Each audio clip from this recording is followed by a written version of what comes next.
अस्सलाम वालेकुम रहमतुल्लाहि व बरकातुह। हमारे मुफर्रद हरूफ बिला तरतीब की मश्क अभी जारी है और आज की क्लास में हम अपने मखरज अल-लिसान यानी ज़बान से अदा होने वाले कुछ और हरूफ सीखेंगे। हम बिला तरतीब हरूफ क्यों सीख रहे हैं? इसलिए सीख रहे हैं कि इस पर हमने इस बात पर तवज्जो दी है कि जो हरूफ करीब करीब के मखरज से अदा होते हैं उनको अच्छा सा सीखा और समझा जाए। तो आज के हमारे हरूफ में जो दो हरूफ हम सबसे पहले सीखेंगे वो हैं बोद और लाम। इन दोनों हरूफ को हरूफ हाफिया कहा जाता है। अब ये नाम यकीनन आपके लिए नया होगा, लेकिन ये मैं जब आपको समझा दूंगी कि हाफिया क्या होता है तो इंशाअल्लाह ताला आपको ये जरूर ही याद रहेगा। हाफिया जबान के मोटे किनारे को कहते हैं, यानी आप देखें कि हमारी जबान सामने से पतली है और इसके वो किनारे जो कि हमारी दाढ़ों के करीब हैं उनको हाफा यानी जबान के मोटे हिस्से कहा जाता है। तो सबसे पहला हरफ यानी हरूफ हाफिया, पहला हरफ है बोद। अब बोद मोटा हरफ है और इसको अदा करने के लिए जबान के मोटे किनारे इस्तेमाल होते हैं।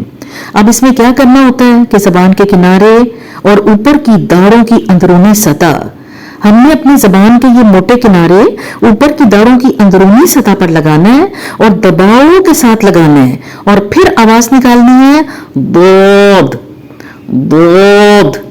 इसके लिए हलक पर भी आपने दबाव डालना है और जबान का आखिरी हिस्सा ऊपर उठा लेना है।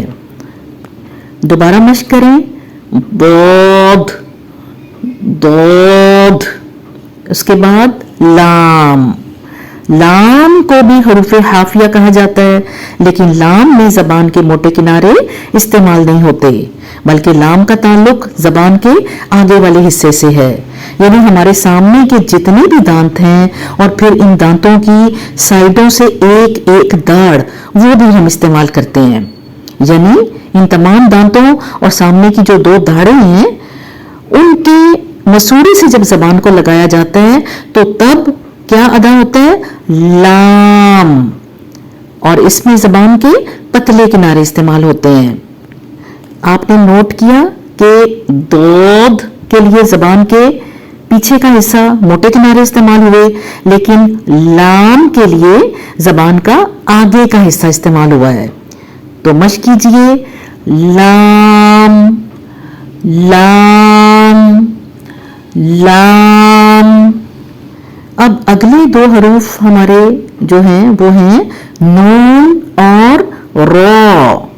इनको हरूफ ज़ल्किया कहा जाता है और नून की अदायगी करते हुए जबान की नोक को ऊपर उठाएं, ऊपर के दो दांतों के मसूड़ों पर जबान की नोक को रखें और फिर अदा करें नून नून नून।